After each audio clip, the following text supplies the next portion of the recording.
today's guest is Kirk Slack from Austin, Texas. He runs Landscape Supply Services, right?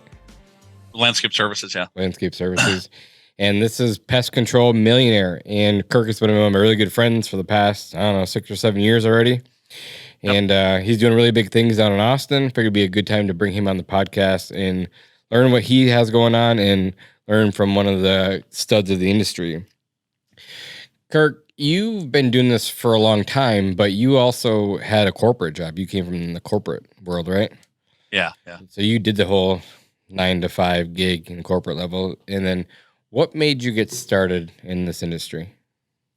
Yeah. So real quick background. I worked for a Fortune 50 subsidiary of a Fortune 50 company for a while when I got out of grad school, and was successful, did well. Did over $1 billion of transactions by the time I was 29, but it was the corporate side, right? Very corporate. Never really felt very comfortable with it. Couldn't put my finger on it at the time, but just didn't like it. Didn't like being told what to do and when to be where, and permission to do everything. And I love the deal side of it. I like the transaction side of it. We get real excited about that, but hated a lot of the rest of it. So I took a couple of years off and traveled for a couple of years. Ended up in Austin, hooked up with a real estate developer here, and started doing real estate development. And I won't go into detail about that, but it didn't work out. But the transition in my life, and maybe some people can relate to, where just went through a really, really dark time. Got divorced. Both of my parents died. Was in a head-on collision, and I mean, it was just, I kind of refer to it as kind of a black cloud time, where you feel like this black cloud's over and you just can't get out of it. So, and then the company I'd moved to another company, and they were it was too little, too late. It was about 2008 time frame where the market fell out of everything at that point. Nobody could get financing. Nobody was doing deals. The company that I had gone to kind of help try to work out some of their deals, they were just too far gone. They were going bankrupt. It was just horrible. So I took a little bit of time off, started looking for a company to buy, and I would jokingly say, hey, the next one that makes a dumbass decision is going to be me. I was tired of having bosses, having investors to report to, and things like that. So I started to search, and I searched all over. I looked at a transmission shop. I looked at franchises. I looked at a restaurant. I looked at all kinds of things, businesses to buy. And for some reason, kind of landscaping or lawn care just kept coming back in front of me. So I felt like I was kind of being led that direction. And then on a side note, I was like, I always wore a business suit every day my whole life. And I was like, I'm never wearing a suit again. I still don't. I don't even wear them to funerals. And I just, anyway, I started looking into lawn care, and hooked up with a guy, would just networked and hooked up with all these guys, and was trying to buy a company. And finally I hooked up with this guy who has a very, very successful company in Abilene, Texas. And he just looked at me, and I met with him, and he looked at me and he said, hey, can you be poor for a couple of years? And I said, sure.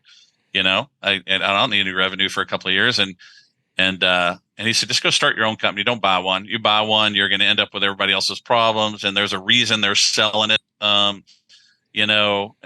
Just go start one on your own. And so I did. And I had this, it was very strange coming from a guy from my background, very white collar background, very highly educated background, to being in someone's front yard on my hands and knees spreading mulch. And going, how the hell did I end up here? But as you and every entrepreneur who would listen to this podcast knows, you got to do what you got to do. You pay your dues, and then your vision is to be somewhere a lot better, as in the future. So and that's what I did. So I started Wellspring, started mowing lawns, grew the company to where I don't need to be in the field anymore.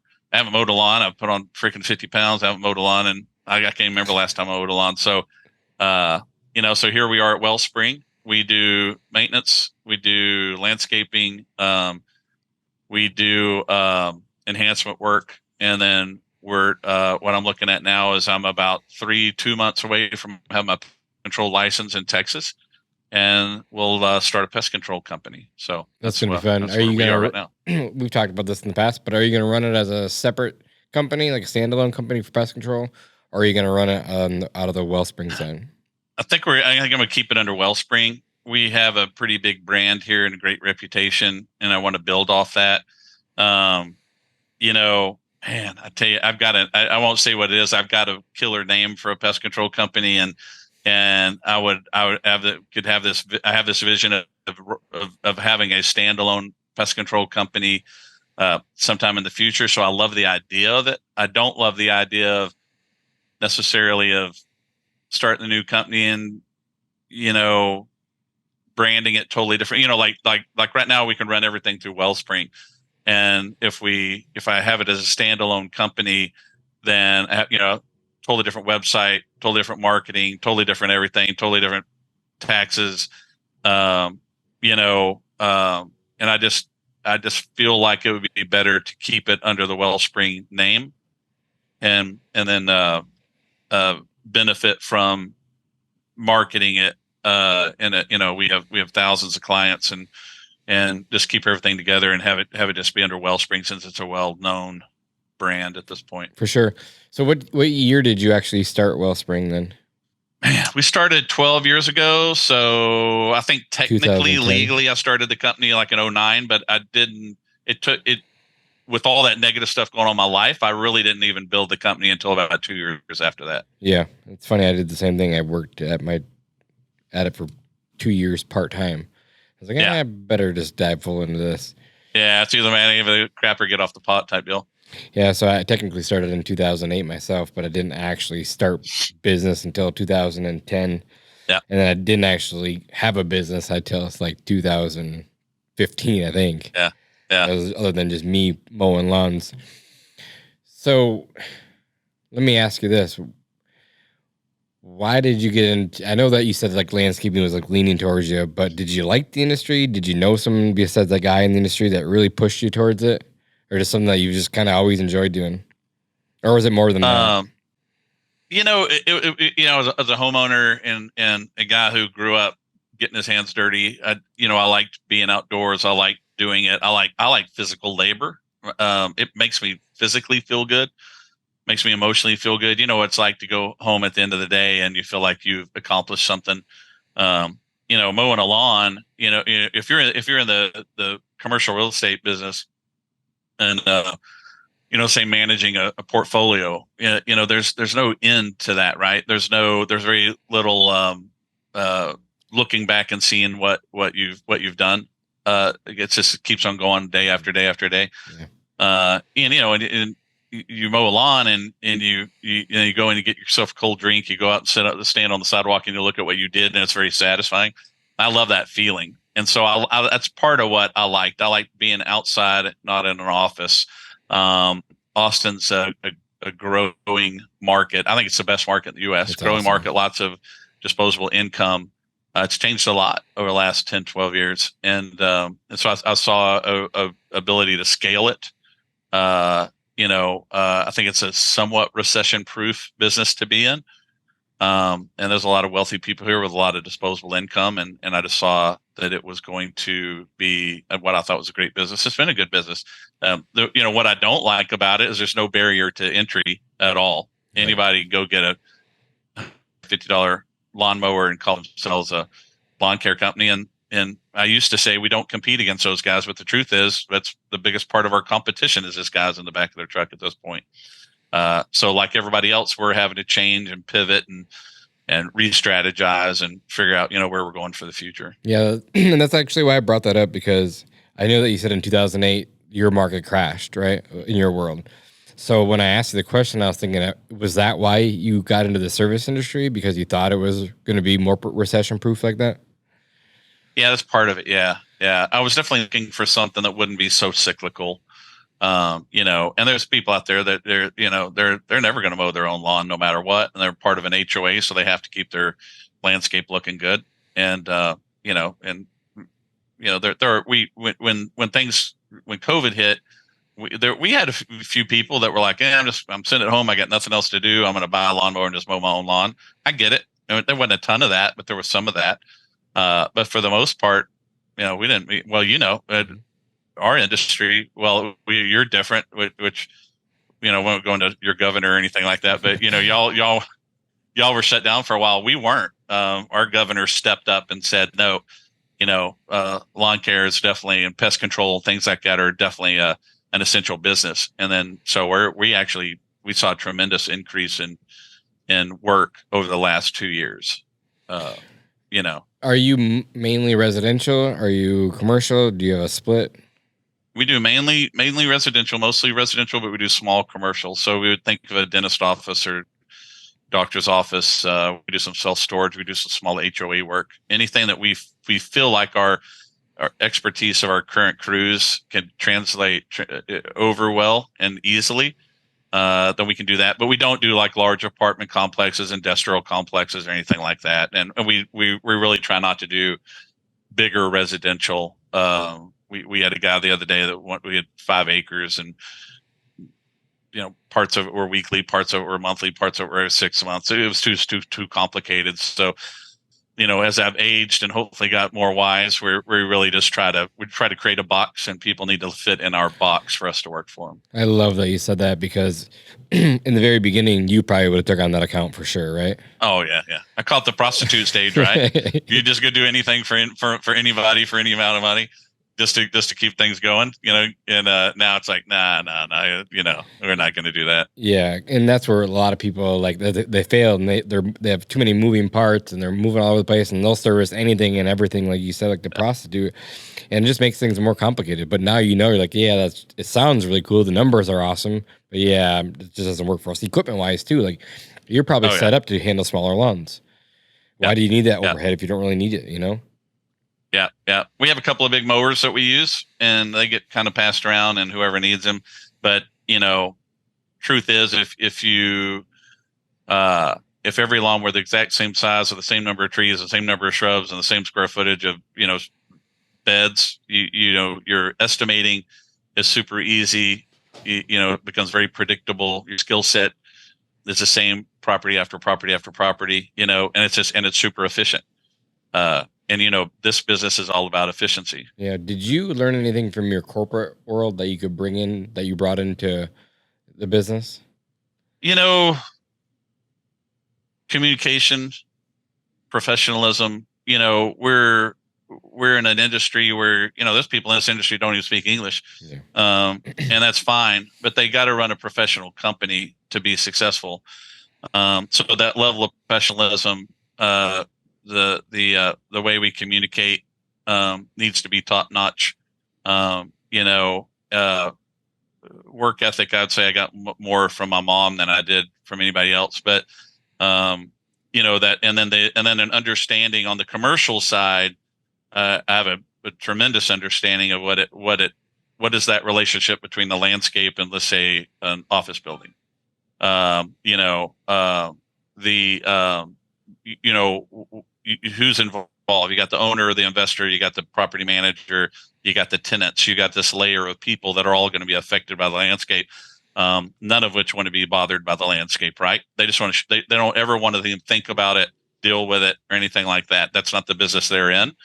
And I understand that, we need the landscape to disappear for them and not be an issue for them. And so to have that understanding of how, sorry, I'm putting my phone away. I got this brand new phone and I can't get my notifications keep dinging. So sorry about that. No, you're good. I can't hear it anyway. I just put it in a drawer. So just understanding that relationship of what relationship does the landscape have with the tenants, the owners, the property managers, and how to make their lives better with as few interruptions as possible. I have a master's degree, a PhD in understanding that relationship. That's awesome. So when you first started your business to where you are today, what was the biggest challenge that you had? Like, was it running the truck? Were you pushing, the mower by yourself? Like, how long did it take Yeah. you to get out of the truck? What does that look like? That transition's tough, And I think it's funny. I think about this all the time. Like if I were to go back and do it all over, what would I do differently? And something that keeps recurring to me is I would, if you started out with one client, I would treat my company like it had 1,000 clients. Like I would set the parameters, the way I do marketing, the way I do the books, the way I do estimates. I would try to do that as if it were a 10-year-old company from the get go. I don't know if that makes sense. It does. But I have a question to follow that, so keep going. yeah, okay. And then for me personally, I was a single dad with a 2-year-old kid. That was by far. I mean, he loved it. When he started elementary school. I would literally have to be I was in the middle of mowing the lawn, and I would have to stop, haul ass to the school, pick him up, dirty, truck trailer equipment, and he would get in the truck, and he loved it. He thought that was the greatest thing on the planet, and he was proud of it. And then I would have to I may have to finish up some work with him with me, or make arrangements, and that was just hard. But as a single parent, and every single parent out there will tell you the same thing. You just and it's the same as a business owner. You just do it. Yeah. You do what you have to do to get it done, and then that's that. Yeah, my oldest daughter spent thousands of hours in the back of my truck plowing snow. Yeah. Like, I was a single dad, and I couldn't leave her at home, and I had to, and it snowed, and you don't ever know when it's going to snow. And even though you tried to plan, you get a call or look out the door, and it's 2 a.m. and it's snowing. I'm like, well, kid, looks like you're coming with. She spent a lot of time with me like that too. And then, at 7 a.m. finally the daycare opened, or I could go drop her off. So I know exactly where you're coming from. But the question that I have now is, like, you said that if you could start back from day one, you treat it like a 10-year-old company. Yeah. Okay, but how would you know what that 10-year-old company would look like? So that's a trick you don't. So, and I think it's a beauty of what you're doing here, and things like mastermind groups, and like how you and I met. In the beginning, it was throw things against the wall and see what stuck. I was the smartest guy in the room and the dumbest guy in the room all at the same time. I had no idea what I was doing. So to be able to hook up with people who've gone before you, or maybe they're a little behind you, or maybe they're the same place, but to share ideas, and then pick the ideas that you feel like make the biggest impact, and then go implement them. You and I met through dealings with Service Autopilot, and that was one of those things. You have these times in your company where you look back and you're like, wow, what the hell was I doing before I started doing this, or why didn't I start doing this sooner? So it was that kind of the organization. Like, I wish I had Service Autopilot in place from day one. I went from a yellow pad with a pen and paper, to a spreadsheet. And then I would take my spreadsheet information, and I would create every invoice, and all of those steps got alleviated by going with a software that made sense. Even things like branding, brand yourself, pick a brand, go with it, invest in that brand, and then push that brand. Be organized, be disciplined, and then I wish I would have hired faster. At every level. Yeah. I wish I would have hired faster. But again, you don't know what you don't know, right? Yeah, so, you don't know what you don't know. So networking, finding that time to network and get out there and meet people and talk to them, man, that's golden. Yeah. So instead of going to spend $12,000 on a mower and trying to figure out what mower to use, take that $12,000 and invest in a coach.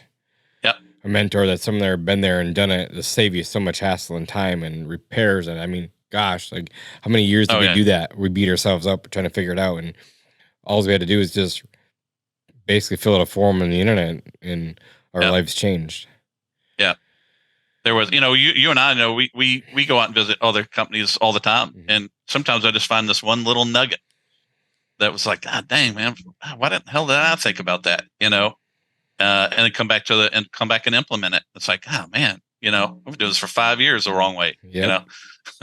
And what when I came to your place, I've been to your place before. What Yeah. I was most impressed about was the amount of revenue that you pulled out of the area that you're in. Not a geographical area, but your shop location. I mean, Oh yeah.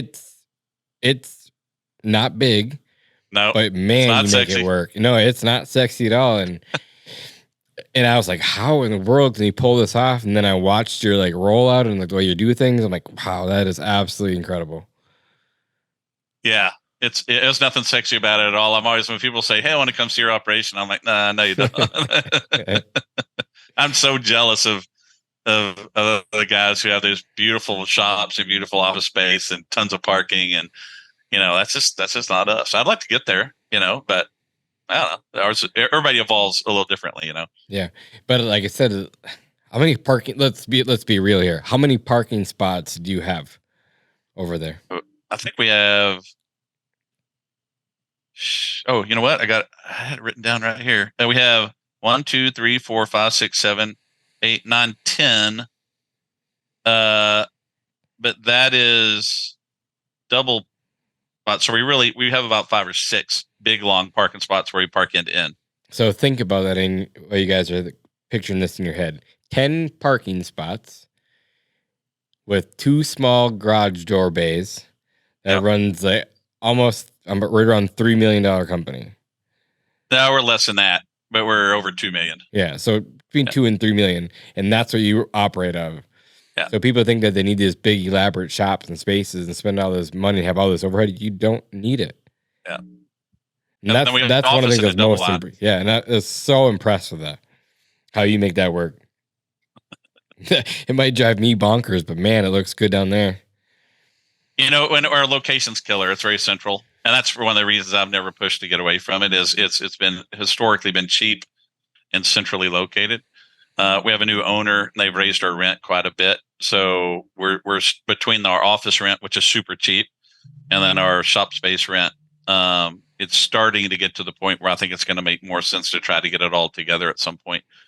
But in Austin, so expensive, and the rents have gotten so high, and property value so high. I mean, it's just crazy. And the economics just aren't there yet. So we're just going to stay where we're at for the foreseeable future. So I've spent, a few weeks in Austin, and I think I was on Rainy Street when I met you there. And there was that house at the end of Rainy Street that was old, dump. Yep. Like it was like a 2-bedroom, rickety old house sold, I think, for like $1 million. Probably more than that. Yeah. So like when you say rent's high and things are expensive, it's really expensive. Yeah, Rainy Street's kind of a big deal, but it seems like all of Austin is that way. Yeah. Yeah. Oh, it's crazy. Our biggest challenge right now is how can we pay our guys more, because their rents have gone up. I mean, some of those guys' rents have gone up 40% in the last 18 months to 2 years, and they have legitimate needs to make more money. Yeah, what's your strategy then for that? Oh man, because other people are feeling the same pain, Yeah, one thing is, and this has been something that's been tangible we've seen, is we have to have the best culture we can possibly have. We pay is just one part, obviously, of someone working for your company. That's the only reason any of us are here, is to make a check, right? The only reason you get up in the morning, I get up in the morning, because we're trying to make money. But the thing that keeps people there is the environment, the culture, and so we continue to pay our guys more, as we can, as required, and things like that. And so, because we understand things have gotten expensive, but bigger than that is creating a work environment where they want to be there and they don't want to leave. And then they go out and talk to other people and say, you need to come work for this company. This company's great. We do most of our hiring by referrals from our current employees. And we've had a lot of people or team members, not a lot, but we've had team members leave and then within a month asked to come back.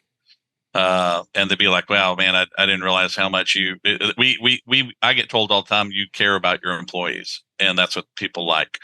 Um, and we can do other, we try to have some fun, and we do some contests and some giveaways. One thing we do, other companies, I've never heard of another company in our area doing, we do microloans. So if someone needs to borrow money for whatever reason, they can borrow money. We have some parameters set up for that, and they can borrow money, and almost like a line of credit for our employees. And we try to just get really creative and create an environment and that's where people want to work here and stay working here. And then we try to create some benefits that a small company, without deep pockets can do, and just get real creative with that. Yeah. And Are you guys, because the South is different, do you guys is it hourly pay down there, or is it pay for performance down there? What do you see? We're still hourly. We're playing with trying to do the pay a little different. I'm actually looking at right now running kind of a parallel program where we could just look at historically and say, hey, if we were doing pay for performance, this is what you would have made in the hours you would have worked. And because we're constantly, that's the other thing is efficiency. If we can go through and get these guys to generate 10-15% more money in the same time frame, it just all goes straight down to the bottom line. The more efficient we are, the more profitable we are. The more profitable we are, the more we can afford to pay. And what do you think will make them more efficient? Is it equipment? Is it routing? Is it all the above? Is it them trying to get through jobs a little faster? Like, is it all the above? What are your thoughts on that? How do you get extremely efficient? Yeah, definitely all of the above. I would love to try to go to a pay for performance model, and I want to try that. I want to try it and see if we can make that work, because I think that, well, there's no silver bullet, right? There's no answer to every question, but if they can make more, when they see they can make more and they're in control, hey, I need a bigger check. So how do I make a bigger check? Well, I work harder, and then I get more work, and then I get paid more, and that's in their control. That can be a big benefit. Do you think that'll weed out some people? What is that? Do you think that'll weed out some of the people? Yeah, I think some people are inherently lazy. Some people just aren't fast. Yeah. But the one thing we did this year, I've learned a lot this year. The last 2 years have been so easy to sell things. We can go into that more detail later if you want, but this year we've had to work harder. The first half of this year we did fantastic. Our gross revenues were the highest they've ever been, but our profit margins were really not great. And so what we've been working on for the second half of this year is really looking at the KPIs, right? Establishing the KPIs, looking at the KPIs. And what I have found is when we, for example, you'll have let's say a 2-man crew, and on Monday they do $850 for the gross revenue, and they're done by 4 p.m. And then the 2 weeks later, or whatever reason, they have let's say it's real slow, and they have a $600 week. I'm just throwing numbers out there, and then they still done it at 4 p.m. And so by just paying attention to the establishing the KPIs and paying attention to them and holding people's hand to them, then what I have found, if we sit down with our guys and we show them the numbers to some degree, they'll it's motivating to them. We have to really pay attention to detail and the efficiencies. Routing, super huge. I used to be so important to me to keep my guys busy all the time. I want them to pay their bills. I want them to afford things in life, and I want them to get hours and big paychecks. That's historically been very important to me. But what's more important is having a profitable company so you can stay in business, right? And you have you have the revenue, you have the capital to invest in new trucks and to grow and to do the things that you want to do. And so one of the things we've become a lot more disciplined about, and that is, let's just say we have slow, like it's December, right? We're slowing down. instead of taking a 2-man crew and you just said, well, we'll throw a third man on there, and we'll keep our guys busy, right? Well, it's all that's all great, but you're not profitable at that point. And so, like today, I was just talking to operations manager earlier today. He had 7 people stay home today because we just didn't have the work. So we still keep the gross revenues per day up for a 2-man crew, and they're nicely profitable. But we took volunteers, and then in the end we just said, hey, we got these people that have to stay home. And so it's that balance between taking care of your guys and making sure you're still profitable, especially in a slow time like this. I went off on a little bit of a tangent with good. you, but it's the efficiency, it's the routing, and that even goes back to the how do we spend our marketing dollars, right? So the routes and the efficiencies and the density of the routes will tell us where we need to spend our marketing dollars. Hey, you got a slower day on a Wednesday, and we really need 10 more lawns or 50 more lawns in this area of town. Well, we need to be marketing to that area of town differently. We just look at everything, and of course, the equipment has to work. The guys need to show up, and they need to have the best equipment that works really, really well. The trucks need to be well maintained. The trailers need to be well maintained. Everything, there's 1,000 balls up in there.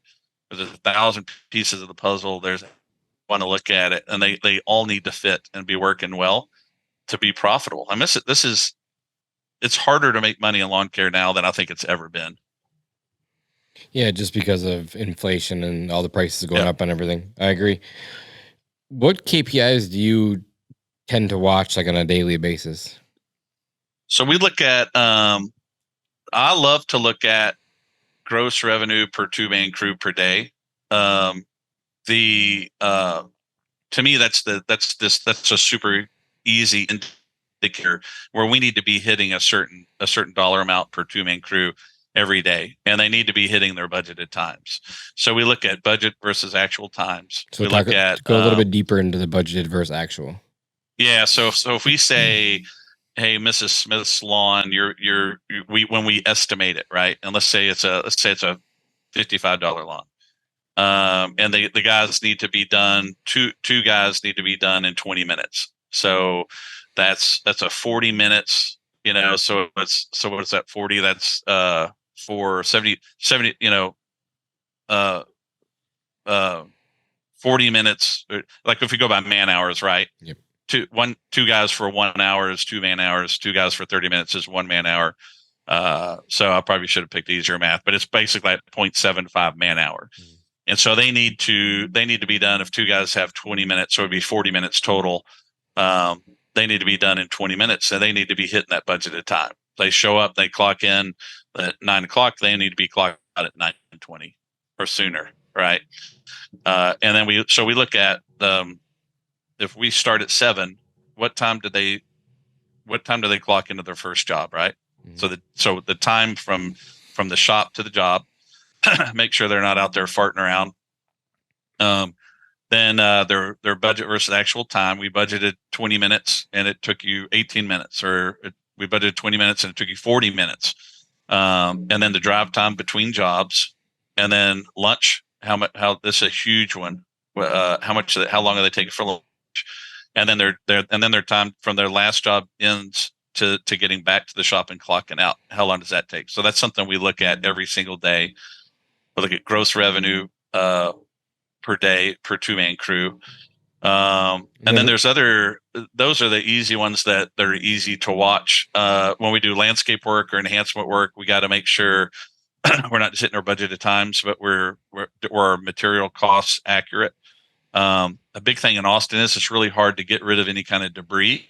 So if we go out, let's say we do a day pruning job, right? Let's say it's a depending on how many guys are on the job. Let's say it's a $1,600 pruning job, and they're out there all day long. Well, did we capture the time that for us, if we go dump a trailer, we are literally writing a check for $125 to get rid of that material. And so we got to capture that amount. We got that amount that cost. We got to capture the drive time to get rid of it and the drive time to get back to the shop. All of those drive times have to be accounted for. The dump fees have for, and if we're hitting our budgeted times and our material costs, then we know we're making money. Yeah. And so so we don't have to go into much more detail than that. We just, hey, we're hitting our budget times, we hit our materials costs. Hey, we're good. And with those are kind of the real simple ones. Yeah, and with those budgeted hours versus actual hours, you can see how efficient they are throughout the day. Is there an efficiency level that you try to keep them over? I know, like when we were doing lawns, we try to keep them over 80% for the day. So 80% time they were spent on the lawns, 20% drive time, dump, things like that. Yep. I think that's in the ballpark. I met with another company the other day, and I think he was around 70-75% was their target. We're also looking at the relationship between labor costs and loaded labor costs and gross revenue. So if we want to keep our labor at, like, say 25-30% somewhere, and this can vary widely depending on where you are in the country, then we can easily look at that and say, hey, our labor cost as a percentage of gross revenue, where's that at? That's another one that we like to look at that looks good. And then we're actually reworking everything right now and building new reports that'll have additional KPIs as well that have efficiencies percentages assigned. So if we can look at a crew per day, crew per week, per month.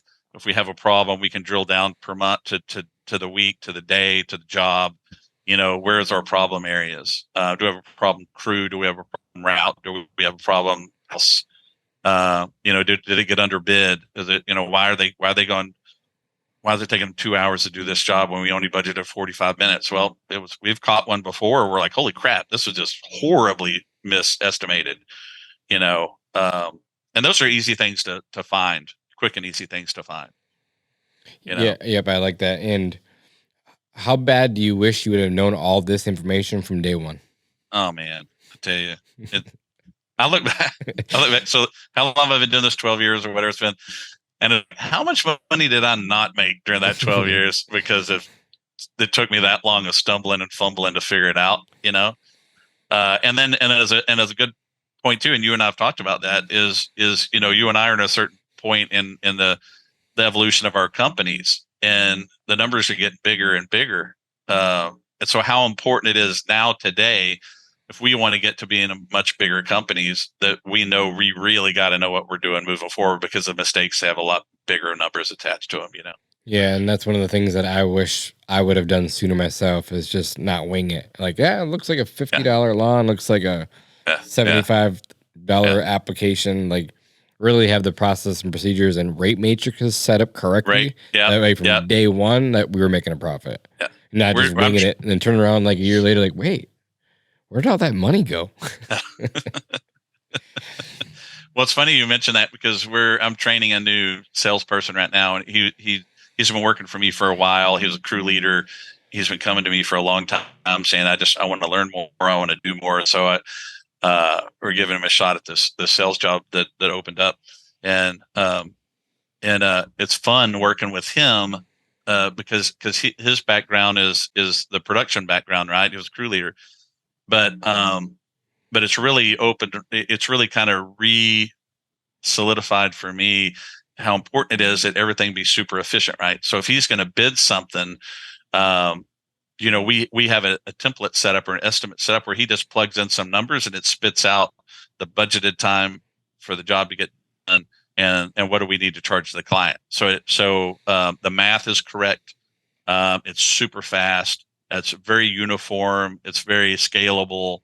And you don't have to overthink it too much. We go by gross lot size, and we have online measurement tools. We have automations set up where we can bid things. We'll show up on Monday morning and be like, oh, you got 10 new clients, where our automations, someone submitted something over the weekend, our automations automatically calculated the lawn size, sent estimate, they approved it, and then it sent them a PCI compliant credit card form. They filled that in. So we show up Monday morning, we got new clients, new credit card information, all that set up, all completely automated.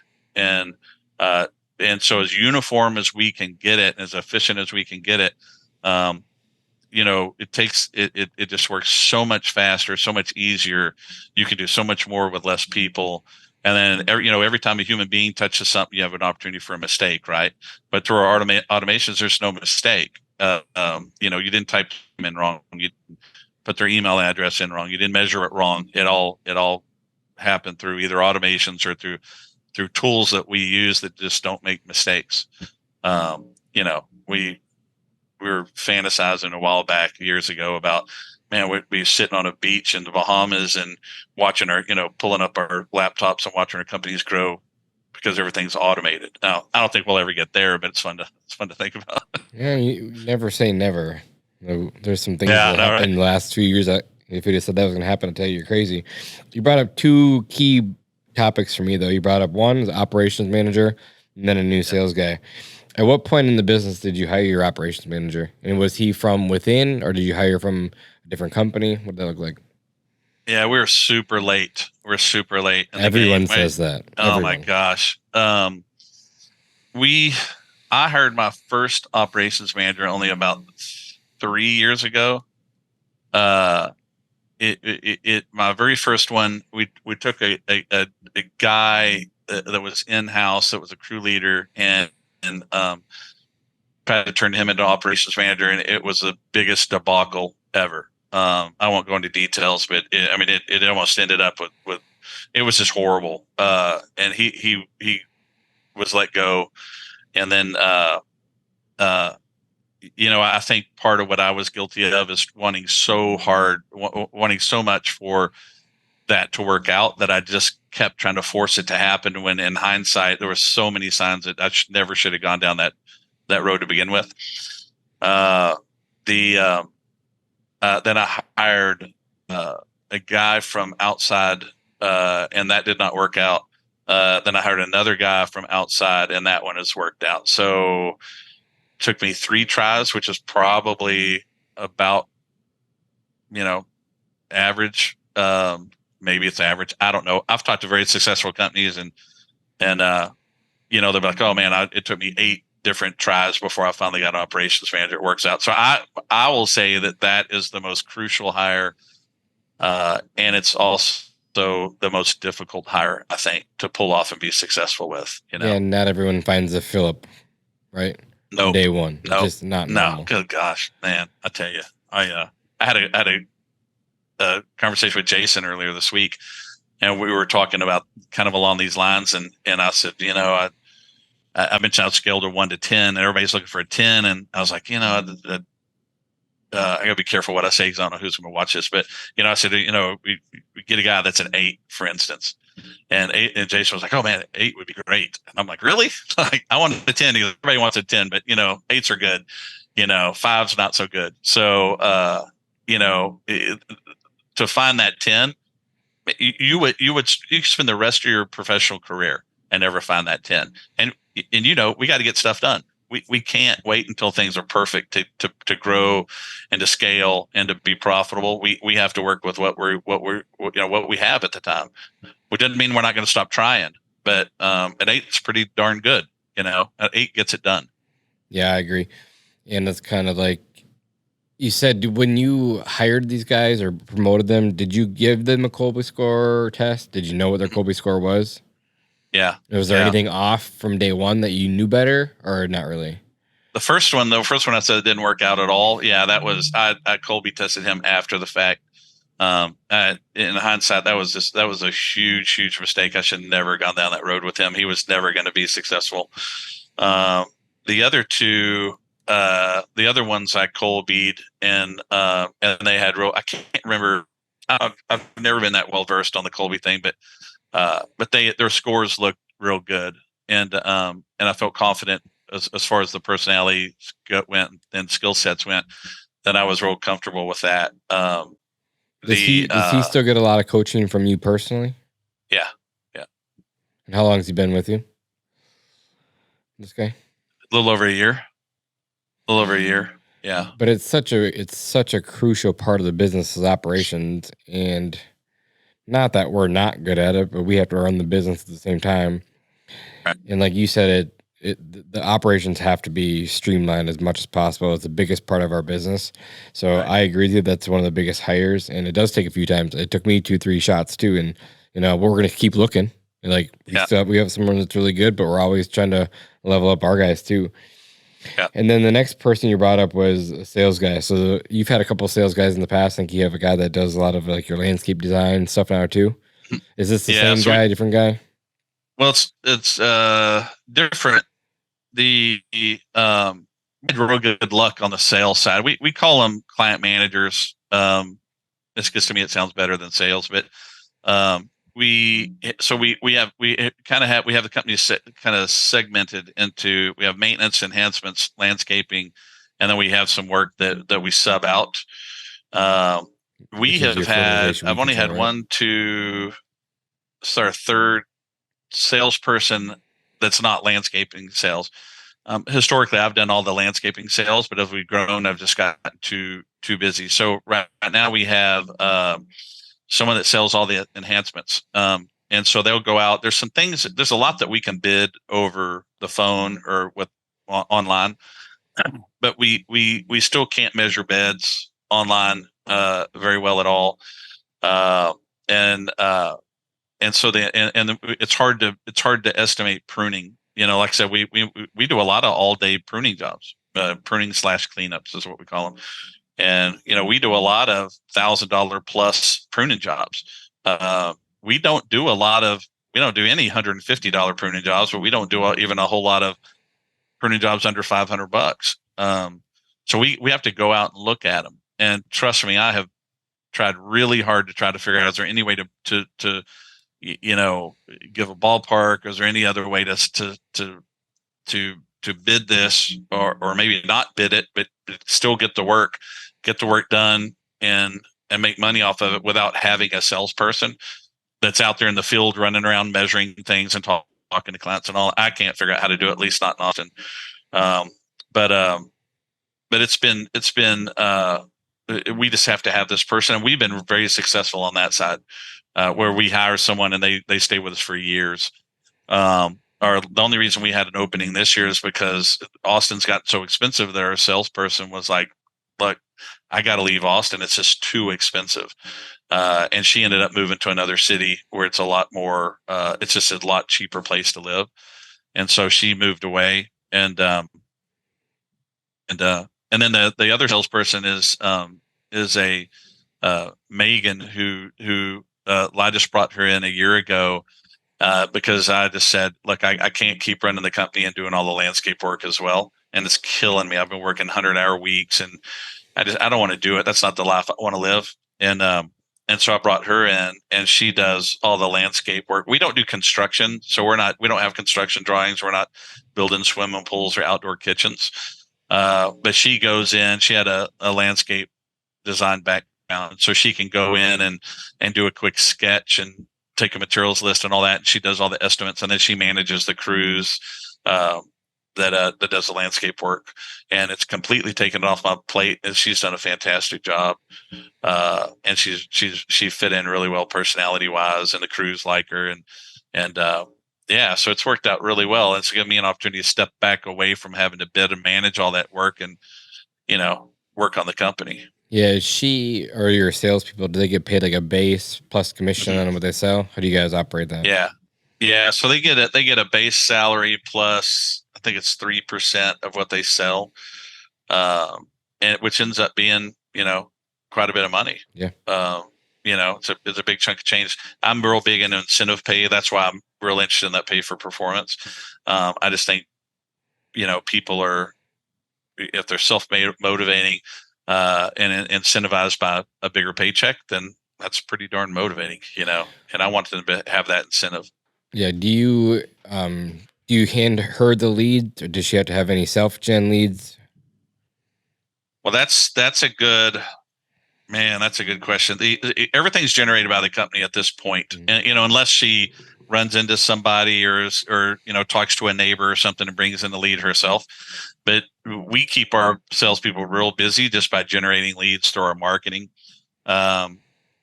one of the things I've really been looking at or thinking about is bringing in a salesperson that truly goes out and sales. Right, they're finding the clients, they're knocking on the doors, they're bringing people in we would never have heard from otherwise, especially as it pertains to commercial properties. And so that's something I'm looking at right now is growing that commercial business. That commercial business is 12 months out of the year.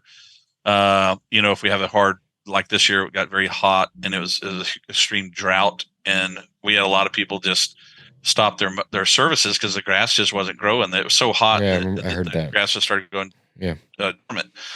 Well, commercial companies don't do that. The commercial clients don't stop in the summertime. They don't stop in the wintertime, and get more consistent revenue coming in.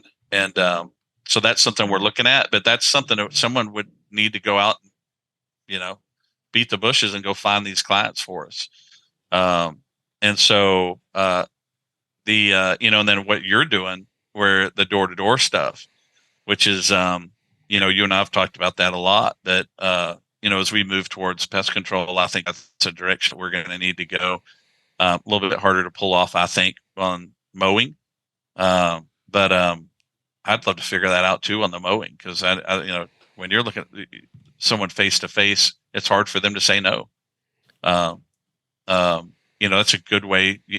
I'm amazed by the stories you tell that you're like, oh my gosh, went in and they brought in freaking 20 clients today. I'm like, what? Like, damn, I want to bring in 20 clients today.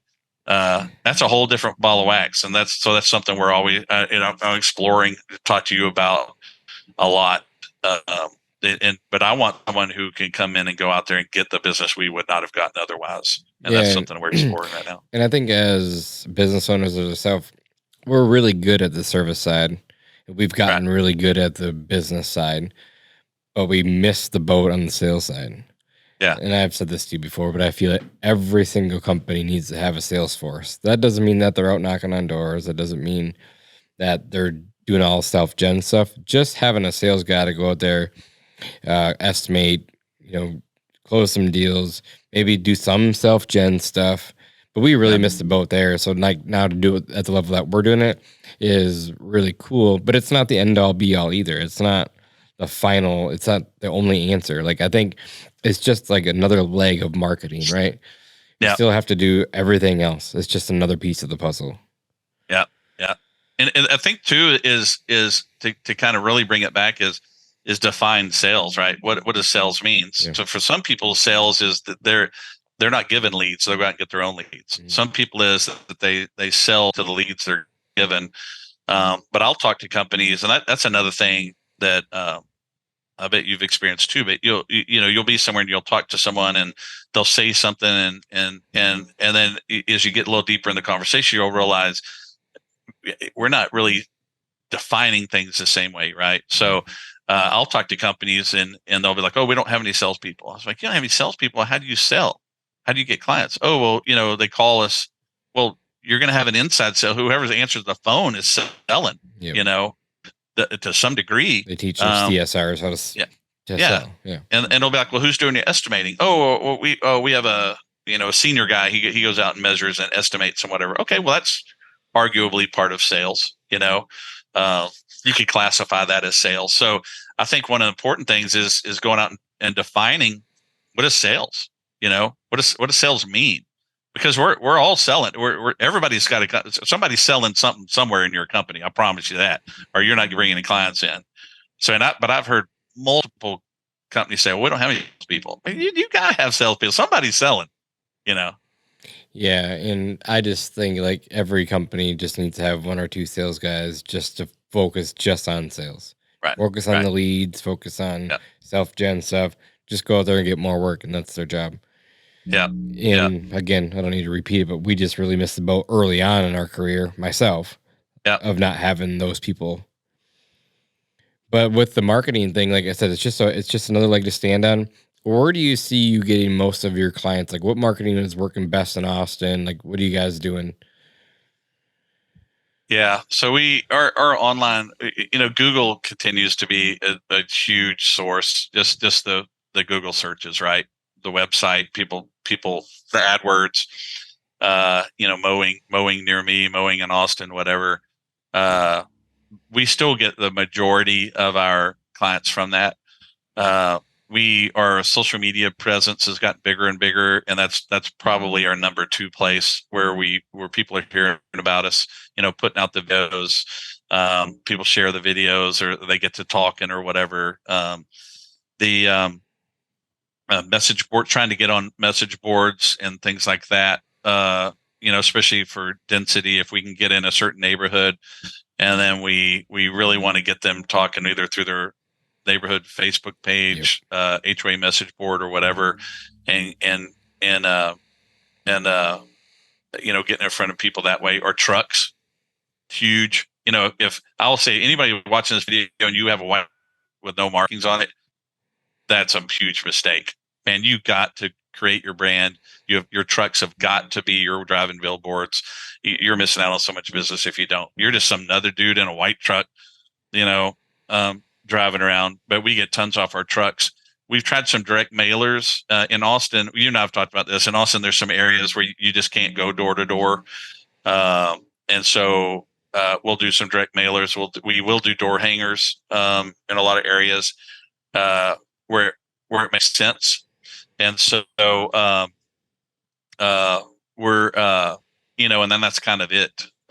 We have a referral plan that we will pay anybody $50 if they bring someone in. We ask everyone who calls us, how'd you hear about us? And if they're like, oh, my neighbor referred you over. Oh, what's your neighbor's name? Oh, it's Bob Smith. Okay, great, Bob. And then we'll reach out to Bob and go, hey, Bob, we just credited your account $50. Thanks for bringing someone in. And then one thing we're doing even more specific now, and we've had real good luck at it, and that is going into a neighborhood and then trying to work a deal with that neighborhood where we can get with, like, say, the president of the HOA or somebody in that neighborhood who's vocal. And then we'll even work out a special deal. We kind of calculated the economics of it and be like, hey, if our guys could go into this neighborhood and they're in a quarter-mile radius and they can mow 30 lawns in one day, because we have such density, our gross revenues, our profit margins, and all shoot up. And so what we've started, basically, it's a campaign where we will find an advocate in that neighborhood. We'll incentivize them. We'll do letters and emails. We serve up the letters and emails to that person on a silver platter, and then we have them distribute them to their neighbors. And it might be like, hey, Wellspring will mow any lawn in this neighborhood for $40, but they have to have a minimum of 10 clients. And then we had one the other day. We started, and our guys were mowing 28 lawns in one, about 2 p.m. That's an older one. We have another one we started this year where we picked up, I think it was 15, 20 clients in 2 weeks, and all within less than a quarter mile from one another. And so just trying to get creative, because Austin's extremely competitive. You've been down here and you've even mentioned that on the pest control side. It's just an extremely competitive market. And so we got to get creative on how we're getting in front of them. Yeah. So basically you found like an advocate in an HOA that was willing to go out there. You send him, you have him the emails templates for him, the Facebook post for him created already. All he has to do is post it, and then he gets incentivized to get clients. Yep. That's solid. That's super smart. Yeah. There's dropping nuggets right there for sure. And then, you mentioned this though. You said when the person calls in, you ask them where they heard of you guys from. I know why, but for the people who are listening, why do you ask them that question? Yeah, so we have because we want to know where our marketing dollars are working, right? If everybody's saying, "Oh, I just searched you on Google," I just Googled you and you popped up. Great. Well, okay, Google's working. If people, we have some neighborhoods where we'll do door hangers, and for whatever reason, the door hangers are really successful in that neighborhood. We may have another neighborhood where they're not successful at all. Then we will be like, we need to do more door hangers, or hey, let's do any more door hangers there. our trucks. Hey, we saw your truck. And then so we pull up reports and it'll say, you picked up 100 clients. Well, 43% of them were from Google, 10 of them were from trucks. 15 of them were from word of mouth, referrals from other neighbors. Or I saw you on my HOA message board or nextdoor.com. We fiddle with that a lot. And then they'll be like, oh, I saw you on nextdoor.com. Oh, cool, man. That's work. Double down on nextdoor.com, and then we know our cost. We know our cost for Google AdWords. We know our costs for putting out door hangers. And then we look at what's our cost per acquisition. And then we kind of go from that, and that will tell us where we need to spend our marketing dollars or where we need to pull back from. Yeah, because every geographic location is different. Yeah, some things might work better in your market than they do mine. Yeah, and like I said, we have neighborhoods where door hangers work great, and we have ones we'll put out 5,000 door hangers and we'll get a single freaking client, and it's like I don't know what these people are doing, but they hate those door hangers. So that's a note to self: quit handing door hangers out in that neighborhood. You even said that you've had a few people complain about, or maybe it was a complaint, or maybe it gave you a bad review or something for leaving a door hanger. Oh yeah. Yeah. People get so upset about those door hangers. My ex-wife's a great example of that, where she I think she has a couple of signs on her door saying, not just no soliciting, but do not knock, do not leave anything on my doorstep, and if she catches them, God help them, because everybody's got a Ring camera these days, and she'll go out and yell at them. And, we've had people threaten us. We've had people call the cops. We have people call the office and scream and yell. And, we just apologize and move on. But, sometimes it works. Sometimes it don't. Those are my favorite doors to knock. You were talking about that the other day. The first ones are going after. Some weird masochist that loves to be yelled at so you can try to sell them. Yeah, just got to get used to doing it, Let's talk quick about what's hanging in the background. Which one? That one or that one? Both of them. Yeah. So this is my Yoda. See, I can't read it back. Do or do not. There is no try. I just love that. And it goes back to what we were saying earlier. You just get it done. You just got to get it done. How many times in your life have you looked back and you go, how the hell I pulled that? What was I thinking? Driving around the snow plow in the middle of the night with my daughter in the back seat sleeping. Like, what the hell? Yeah. You'd be horrified by that today, but you just had to do it, right? Yeah, it's definitely not the smartest thing that I've done. That's for sure. But and then this is, you're well familiar with this, right?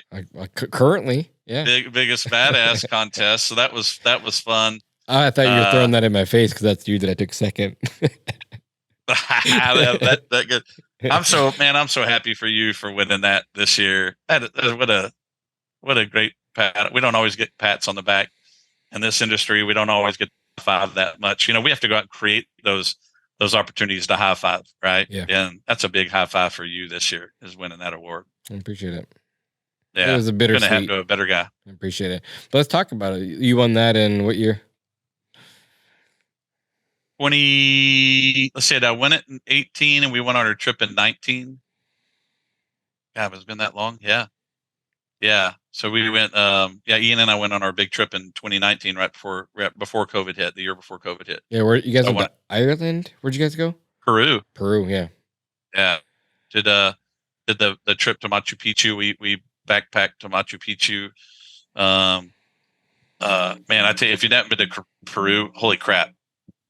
One of the most remarkable countries I've ever seen in my life. The history that goes back thousands and thousands and thousands, way older than most of the world. They can track their history back to. So, remarkable company. Love it. Freaking, I cannot wait to go back. It's an incredible country. And we spent 3 weeks there. Probably should have spent 2 weeks. 3 weeks was a bit long. But we went to the Amazon jungle. We were on the coast. We went to Machu Picchu. Cusco is an unbelievable city. We did all kinds of adventure stuff there. Very cool. Very cool. Yeah, well, I've seen it on there, so I had to bring it up. So congratulations. It's a pretty big deal in our world, Yeah, where are you going on your trip? Yet? Never even thought about it, to be honest. Yeah. What is the most important advice that you got when starting a business? Man, I still go back to being told when I was just told go be poor for a while. And that's probably horrible advice. But you have to be humble. What I took from that was you got to be humble. You can, and don't go out and buy what used to be a $70,000 truck. Now it's a $100,000 truck, Ford right? Raptor. Yep. Yeah. And, don't, just, again, that's kind of hard for me to communicate well, but, make good decisions. Be honest. I still go back to the basics. Do what you say you're going to do when you say you're going to do it. That's huge. We always ask people when they call, like, hey, so why are you making a switch, or what happened to the old company that used to service your lawn, and they'll say, like, well, we never knew when guy was going to show up. We kept asking him to do something, he'd never do it. Or a lot of people would be like, oh wow, you answered the phone. Yeah, of course we answered the phone. Yeah, but I've called 10 other companies and no one answered the phone, or they said they'd call me back and they never called me back. Just I tell my son this all the time, right?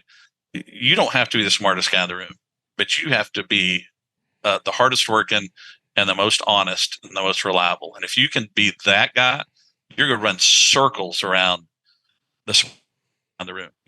I went to Texas A&M University, and when I got out of grad school, I worked with a bunch of Ivy Leaguers, and I worked for KPMG, and we went all across the country working. And the leaders, we kept I forgot what to call, like a team leader or their senior managers or whatever, kept asking for me to be on their team. And I was just sitting there, and I was just this dude from Texas, and they went to Texas A&M, which is a great school, right? But sitting there, these literally Harvard and Yale, all this stuff, and I asked this. I finally went to this guy one time, and I said, he's a senior manager, and I said, hey, I'm just curious, like, why do you keep wanting me on your team? And he goes, 2 reasons, Kirk. He goes, 1, you're fun to be around, and he goes, but Truth. You just put your head down and you get the work done. And all these other people are wondering when their next raise is going to be, or when what their titles are, or how many hours they have to work. And he goes, man, you just show up and get it done. And he goes, that's amazing. And I'm like, oh, okay.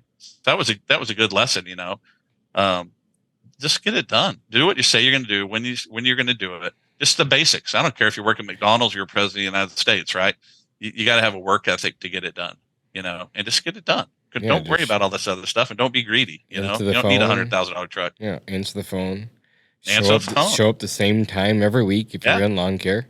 Yeah, if you say you're going to meet someone at 1, then meet them at 1. Yep, and then make sure to send the bill either right after the service, or at least on some sort of reoccurring basis the same time. Yeah, because you know what it's like. Some people that are just solo operators, they'll wait till 3-4 months later to send out a bill, and all of a sudden they're sending someone a $1,000 bill for mowing, and the person's like, wait, I'm not paying this. I've been there. Yeah, and I'm telling you from experience too. I was like, the one thing I should have done, I sucked at, which was invoicing. Yeah. And there was a time in this company, I swear, I'm not joking. There was a time in this company where I said, I think I had 2 people in the office, and I said, we are no longer a mowing company. We're no longer a lawn care company. We are going to become an invoicing company, and we're going to be the best invoicing company this planet has ever seen. and we did. And I was like, come hell or high water, these invoices are going out how they're supposed to, very accurate, when they're supposed to, because I would do the same thing. They'd be like, hey man, I haven't paid you in 2 months. And I'd be like, oh yeah, sorry about that. And I'd send them invoices, and they'd be like, I don't want to pay you now because it's been 2 months since you did the work. And I've also been on the other side of that, right? Like I'd be like working with someone else, I ask him for a bill, ask him for a bill, also get his big old bill. I'm like, that's not how it works, man. Sorry. Yeah. So I know what it's like on both sides. Yeah, for sure.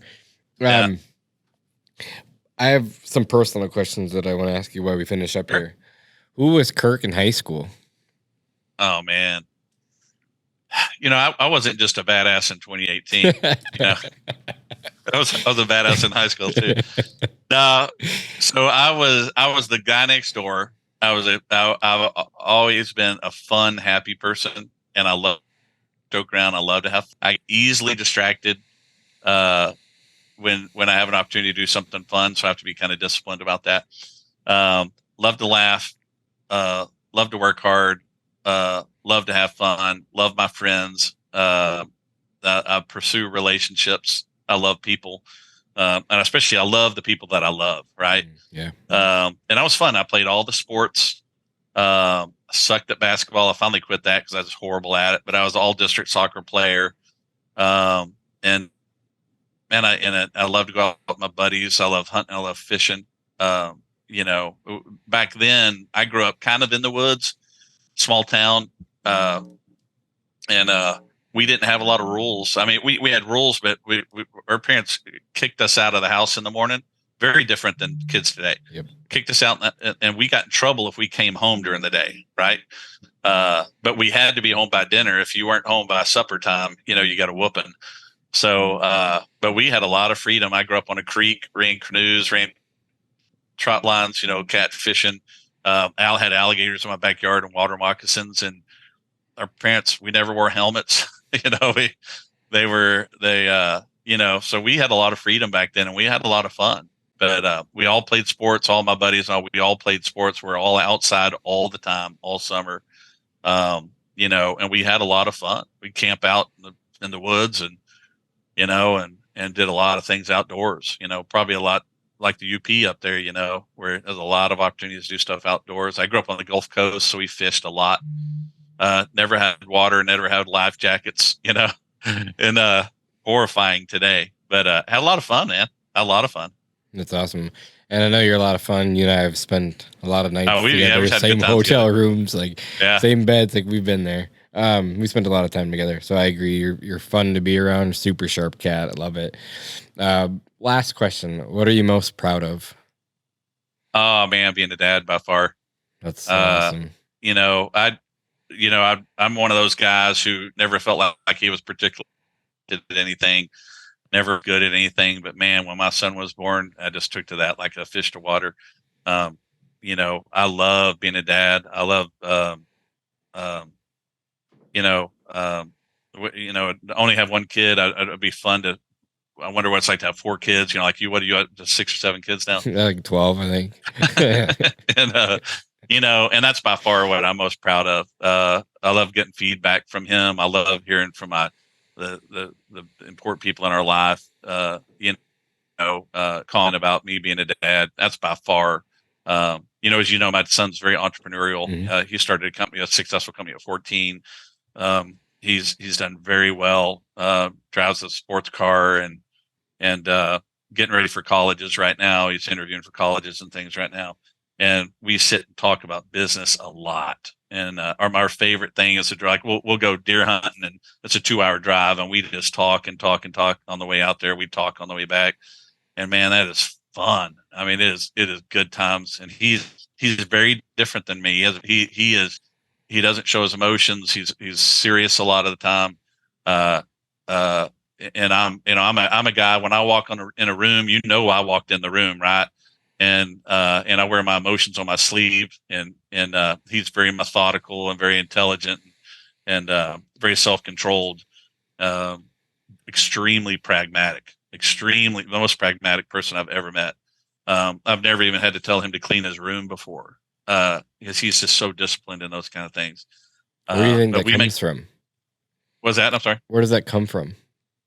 I have no idea. Weird. He's a weirdo. Definitely not you. Not for me. But I love it, man. I love being a dad. I wake up. I'm so passionate about being a dad, you know, and then I'm very driven by that. I have to do a good job. I am not perfect by any stretch of the imagination, but he cannot see me be dishonest. He cannot see me be immoral. You know, he cannot see me be lazy. And there's times he has, honestly, the lazy part. But I'm so aware that he's watching me. You know how it is. You just, your kids are watching you every second. And he's a teenager, he's 17, and he doesn't talk to me as much as he used to, and he doesn't always want to spend time with me anymore. But he's still watching me, and I know he is, because he'll say things, maybe 3 months later. I remember when you said that. I'll be like, oh man, I didn't even know you're in the room, and I love that. And then I really, really want, my goal is to, he's getting older and he's going to go out on his own. But I really want to I want to have the most successful company I can have. Run super, it doesn't have to be the biggest, doesn't have to be the fanciest, but I really want my company to just be operating really, really well. And I want people to look at it and go, dang man, this ain't, if someone were to come in and buy my company or something, I want them to come and look at it and go, this is the best run company I've ever seen. And really that kind of those two things, I want to be I want to be a great friend and all that stuff, but I love being a dad and I love being a business owner. You and I have talked about that a lot, where you just get tired. I am so tired of doing the same thing over and over. You've done a remarkable job. Like there's so many people watching you right now that where you said, I'm tired of the status quo. I want to go out and go big or go home. Right. And you told me a couple of years ago, and you said either I'm going to get rich or I'm going to go bankrupt, one or the other. But I'm tired of not moving the needle, right? 100%. And so that's exciting, and I think that's why I left the corporate world. Is the corporate world was great, and I was good at it, but there was a ceiling to some degree, and I cannot stand feeling like there's a ceiling. It needs to be wide open on top of me. And then it's up to me to go take advantage of that, And sometimes I do great at it, sometimes I don't. But I love the opportunity there. Yeah, but it's just being consistent every day. Yeah. Cool. Which is hard. Anybody watching this has got to know. There's days I don't want to go to work. There's days I'm sure you don't want to work. There's days I'm tired of dealing with people. And there's days that I got to go and take 5 minutes to myself and then put my smile back on and go back at it. But it's that consistency, right? It's that the day after day, month after month, year after year, just trying to get it done. Find out what revs your engine, right? Like how exciting have you been the last 2 years building what you're building? Oh, it's so much fun. Oh yeah. I absolutely love it. I mean, that's freaking awesome. It's been a wild ride, super fast. Yeah. Lots of moving parts and pieces and all coming together. But it's been fun. A lot of work, right? Like, oh yeah. Like I remember talking to you a couple of years ago, and you're like, these 100-hour weeks are getting old. And when I started back over basically from scratch, there was 100-hour weeks every day. Yeah. Every Easy. week for the first year and a half. And it's like, man, we crushed it though. Yeah. Yeah, that's badass. And sometimes you just, when your back's against the wall, you don't have a choice. You just put your head down. Yeah. You go kick some ass and you go to work every day. Yeah, what are you gonna do? Lie down and suck your thumb? No. And like I said, I don't care if you're losing. Just fight back. Yeah. I love that. I love the sound of that. Cool, man. Well, I don't want to keep you any longer, and that's just going over an hour. So I appreciate your time and appreciate your friendship, and thanks for giving me the opportunity to chat with you today. Yeah, I love every time we talk. Great friendship, and I got to get up there, man. I got to get up there and see pick one of your half dozen operations and go tour it with you. All right. Appreciate it. Appreciate it, brother. All right. See ya. Yeah. Have a good one. Thanks for listening to this episode of Pest Control Millionaire. If you are not already subscribed, we would really like if you did that. And please leave us a glowing review on iTunes. For the first 8 weeks that we have this show launched, we are going to give away a $50 Amazon gift card every week to a random person who gives us a nice review on iTunes. That's how important it is to us. Also, we want you to be involved with the show. Please send any questions you have about entrepreneurship, how to grow your business, anything about the service industry to info@pestcontrolmillionaire.com. We will answer them on the show. We have the best guests in the service industry, so why not get their take on your problems? Thanks for listening again, and we'll see you in the next one.